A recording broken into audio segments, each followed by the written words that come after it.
Hi everyone, this is Romesh Shivastu, Editor-in-Chief SightsIn Plus.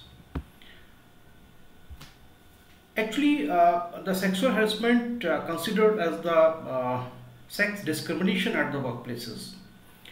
The agenda for today's discussion, that is the sexual harassment at the hybrid workplaces, means that will include also the in-person and that will also include work from anywhere, work from home models. Now, if we talk about the online sexual harassment, the cases are skyrocketed in the last 2 years, and using some kind of online resources like sending instant messages, that could be the WhatsApp messages, that could be the emails, that could be the images, and this make some these are irritating kind of some these messages are in sexual nature, or you can say intimidation kind of, bullying kind of, so makes recipient uncomfortable, threatened. So this I understand this is happening as of now, since we have moved towards this remote working. This could also include some kind of the video conversations, so kind of comments, kind of background, so which also constitute the sexual harassment at the workplace. The Ministry of Women and Child Development has also taken a step, developed a platform, that is the sexual harassment electronic box, to register the complaints online. And to discuss in detail all this, a very eminent POSH leader and POSH expert is with us today. I would like to welcome Samriti Makkar Midha. Samriti is the co-founder and co-founder of this POSH at Work, that provides legal remedies and psychological support to the organization for building equitable and safe workplaces. Samriti, how do you see that what is the POSH, and what are the nature of complaints now in this, especially in hybrid working models? Right. Hi, Ramesh. Good afternoon, and thank you for having me here.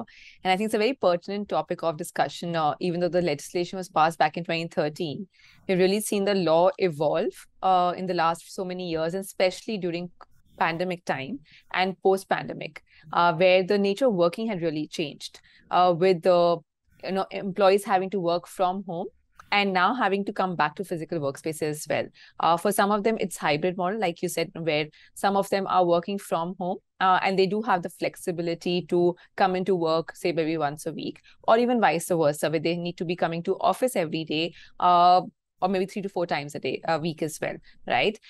And with this change as well, we've also seen a change in the kind of allegations that are coming forward and the nature of sexual harassment as well that's coming forth. If I were to go back to the pandemic time, the COVID time, when people were working only from home, we saw, a, to our surprise, a significant surge in sexual harassment as well, where we thought there'll be no sexual harassment taking place because people are working remotely and there'll be no interactions. And if at all people are interacting, they would know that these interactions are happening online, and the communication can be recorded. However, that unfortunately didn't deter people from engaging in inappropriate behavior, where they are transgressing people's boundaries as well, right? So we saw the different types of sexual harassment, like making sexually colored remarks, advances being made, creating a hostile work environment. But what we didn't see during COVID was the physical contact, right? In hybrid model, as we have seen people coming back to workspaces, we've seen a significant surge in physical contact. So physical form of sexual harassment coming place, bordering on molestation in quite a few cases. And this has been fairly shocking and alarming to us. So where so we have a firm. So our firm's name is Equilibrium Advisory. One of the verticals is POSH at Work, and we work specifically in the space of prevention of sexual harassment at the workplaces. And there we have noticed the fact that in the last couple of months, we've received, say, about 10 odd cases only on molestation, where people have transgressed physical boundaries as well, and brought an experience of a lot of discomfort and trauma for the person. So that's one trend we are noticing. Second, we have also noticed the fact that there are a lot of cases coming forth between same-sex harassment as well. where male-to-male sexual harassment is being reported, and so is female-to-female sexual Oh, harassment. really? Is being reported. Yes. Okay. So Yeah. what is the ratio if you see the complaints from the female sides and from the male side, men to men, and so what would be the ratio? See, when you talk about ratio, I think it won't be right for us to give a ratio to it as well. The reason being, the legislation is made for women, right? Uh, Right. as a result of that, a lot of organizations have gender-specific policies, such that only women can file a complaint under this law, right? That doesn't mean that men can't file a complaint to them, but the men would tend to men or people of other genders would file a complaint under, say for example, the misconduct policy, so which is not likely to reach the internal committee where we act as external members, right? So that's one thing. Second thing would be that some organizations would have gender fluid policies or gender neutral policies as well. In those cases, we are likely to receive complaints in the internal committee, which we have also noticed in our experience.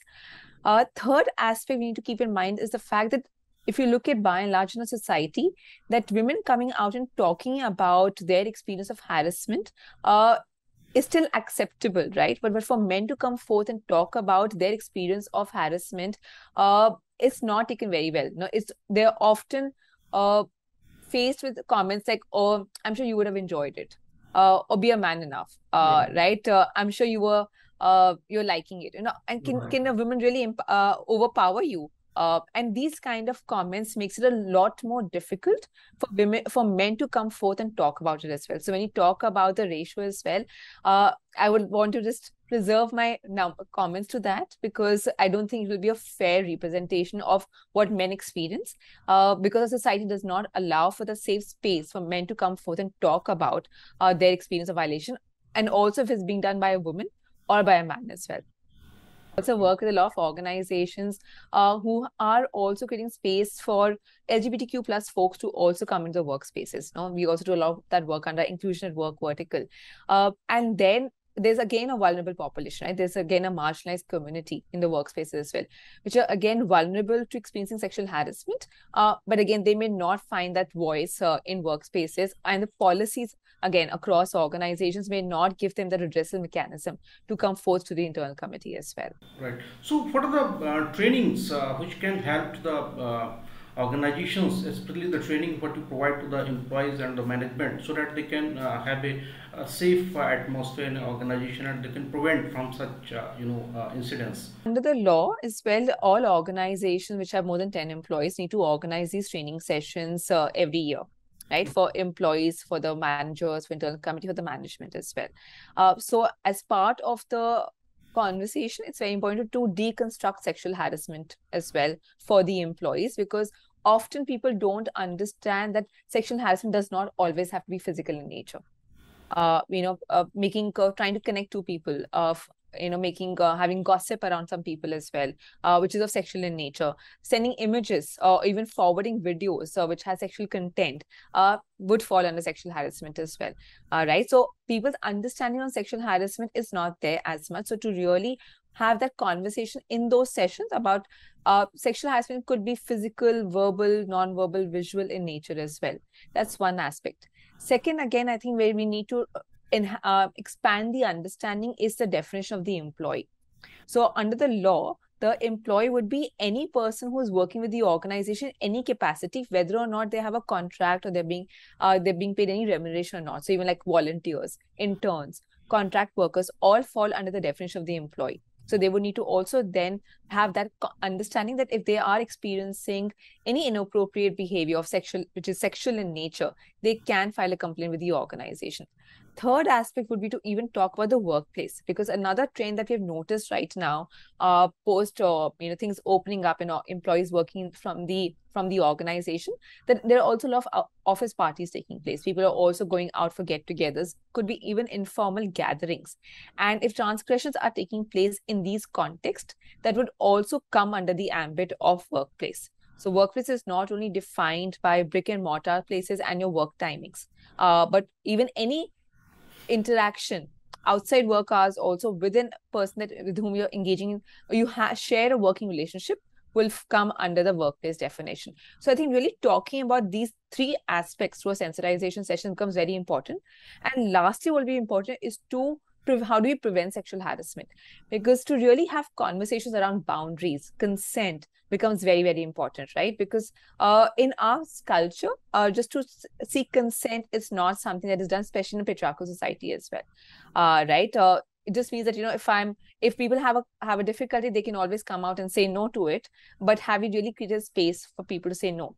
And these interactions have also been normalized. Like, you know, there was a case that happened where a person was asked to come in for an interview in a restaurant. And she did go to the restaurant as well. And the person offered her beer. And she had about like a half a pint of beer. And he had a couple of pints.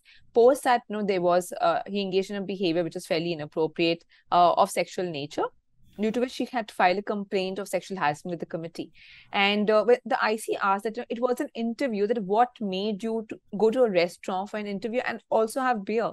And she said that, no, I thought this is part of the interview because, you know, I'm applying for a sales position. I know that I would need to meet clients in restaurants, you know, take them out for dinner, for drinks as well. And I thought the person was trying to assess me if I would be comfortable with that or not. And to be able to talk about these situations and to assert themselves becomes very difficult, right? Because these boundaries have become very blurred. Someone saying that, you know, if I'm asking, like another case happened where they were interacting on WhatsApp late in the night and they were friends. And then he started asking me, making comments on the WhatsApp display picture. And when we asked this person that, you know, what made you make these comments about this display picture? He said, no, our work is very, very hectic. I thought if I need to have maybe some personal conversations to break the monotony of the conversation and to then also motivate her, because women like compliments. That was his response to us. So just these understandings, you know, that we have held for such a long time, need to be unpacked and to be understood as well.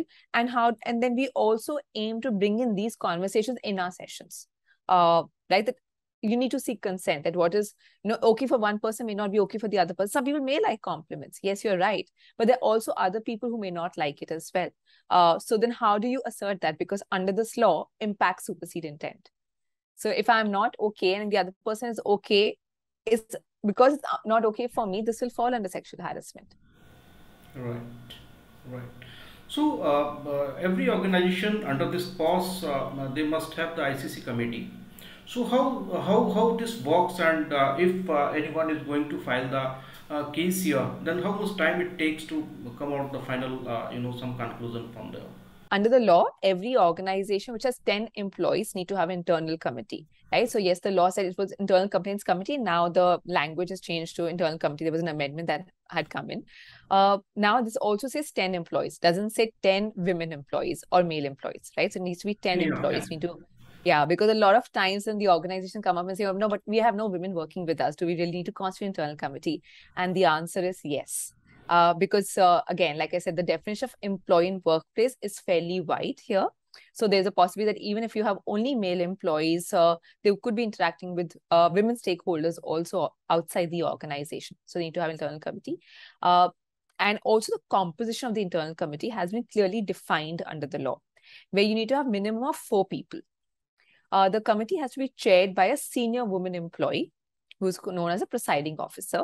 You need to have 2 other members from the organization and 1 external member who has to be an independent person working in this space and carries enough and more experience to be supporting the internal committee. Because you need to also understand that the internal committee members from the organization are not experts in this space. They may not be handling these cases day in and day out as well. So it's very important to have someone which comes with credible experience to guide them in complying with the law, especially with the timelines and the roles and responsibilities of the internal committee, and to also advise them on the rights of the complainant and the respondent as well, right? So they need to be 4 people.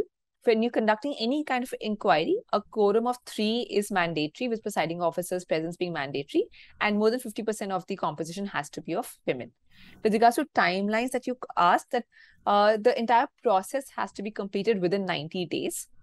In that also there are different pit stops that one needs to follow, such that the complainant has to file a complaint within 3 months from the last act of sexual harassment. Okay. Once you've received the complaint, the a copy of the complaint has to be shared with the respondent. Respondent is the person against whom the complaint is filed within 7 working days.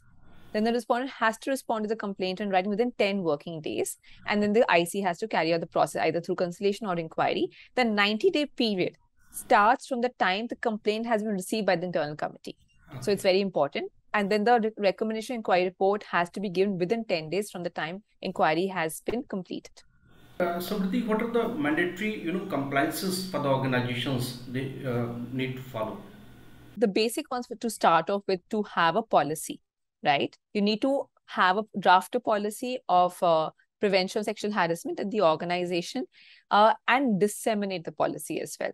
The reason I'm emphasizing on this, there are a lot of organizations, who have drafted a policy, but have not created adequate awareness about the policy and have not disseminated it, which has also resulted in a penalty that the organizations have received. So there have been a lot of judgments that have come in, where the organizations had to levy a penalty for not disseminating it, and for the complainant had to go through excessive trauma of not knowing who to file a complaint with. So that's number one, drafting and dissemination of policy.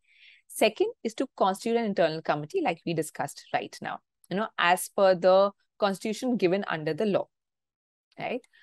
Third would be to, like we discussed again, to conduct sensitization sessions for the employees, whether you do in person, you do webinar, hybrid, web-based learning, that is not mentioned in the law, but you need to create adequate awareness on the law. A fourth would be to also train the IC members, internal committee members, because these are the members who they have powers of civil court, because they have to practice principles of natural justice. Now, these are very legal terms. What does it really mean, right? How do we conduct an inquiry? How do we sensitively interview the person as well, the complainant? How do you still maintain objectivity while having a conversation with the respondent? Because you can't have a very empathetic stance with the complainant, but a very hostile stance with the respondent, right? So how do you bring that sensitivity? You need to, how do you collect evidence, maintain confidentiality? All of that goes into the training of the internal committee members, right? Then for the internal committee members also to investigate or inquire into the complaint as per the timelines and the process laid down under the law. Last will be the statutory reporting, where you need to file an annual report with the district officer at the end of each calendar year. So we're coming to that time as well right now. And to display notices and posters at conspicuous places in your organization. Along with this, so this is the requirements under the law. But along with this as well, a lot of district officers and states and their own districts have also come out with their own notification for compliances. Like for the Telangana, again, you have to file you put the board resolution, the constitution of the internal committee, in our case received on their portal, right? For Pune, Noida, there are different districts that have come out with their own notifications, and compliance with them is very, very important. I think we have taken all the points, all the essential points, but still, if you feel that anything is remaining, which is remained and it is important as a concluding remark, would like to share with us? Talking about sexual harassment, it's very important to understand that it's a very nuanced and multi-layered concept. Just having conversation around sexual harassment, what the law states, it won't suffice, because we need to also build conversations around consent, boundaries, assertiveness, deconstructing gender for that matter as well. How gender also plays a role in terms of whether people are going to file a complaint or not, like how you were discussing that, men may find it a little difficult to file that complaint as well. Or for women also not to be able to assert themselves when there's a person who holds a position of authority is there, because power plays a very different role as well out here, right? So to start having conversations around deconstructing power, deconstructing gender is very, very important if you have to really tackle with sexual harassment, because people have not got that space to start talking about that, at home. If you say, for example, a little child says, I don't want to hug this uncle, or I don't want to hug this auntie. How are parents likely to respond to that? They'll say, don't disrespect them. They'll get very upset. They'll feel very bad. What have we done? We've taken the agency away from the child and say that, your feelings don't matter. The other person's feelings matter, right? Now, when this person comes and say, now my manager says, come meet me for coffee outside, I want to discuss about your career growth. I'm not feeling very comfortable. But if I say no, my manager is going to feel bad. My manager is going to feel disrespected. Can I really say that? Because that's the message I've got all through my childhood and my growing up years, that do not disrespect other people. Don't make them feel bad, right? You're being very selfish. You're being rude. And these ideas have been ingrained and internalized for a very long period of time. And if you have to start talking about it, and then the IC comes back and say, you know what, so why didn't you say no if you were uncomfortable? Why didn't you raise a complaint? But that's not the space that a person has got in their growing up years. And to start unpacking those conversations becomes very, very important. I think that's what organizations can start doing once they've created adequate awareness to really have these more nuanced discussions as well and create space for a dialogue around these psychosocial aspects. Samriti, I think rightly you said that organization need to work more on this adequate awareness, and that is really very important. So that generally it's a very sensitive topic. Generally, people don't come, easily they don't talk on the such platforms about the sexual harassment. So that awareness, of course, that can help, and so that the people come out and register the cases. And the number of registered cases, I think I saw in 2016 or 17, it was the maximum number of the cases what has been registered, and after that again there's a little might be in 2019 again little a drop, might be due to the work from home started in the late 2019, early 2020. But yes, awareness, that is absolutely that is required. And as far as this the site is concerned, website is concerned, online, which the Ministry of Women and Child Development has developed, it is a sexual harassment electronic box. So I'll put also in the description box, so that that can help if anyone is interested further registering the cases. Thank you so much, Samriti. Thanks for joining us. Thank you, Ramesh. It was a pleasure.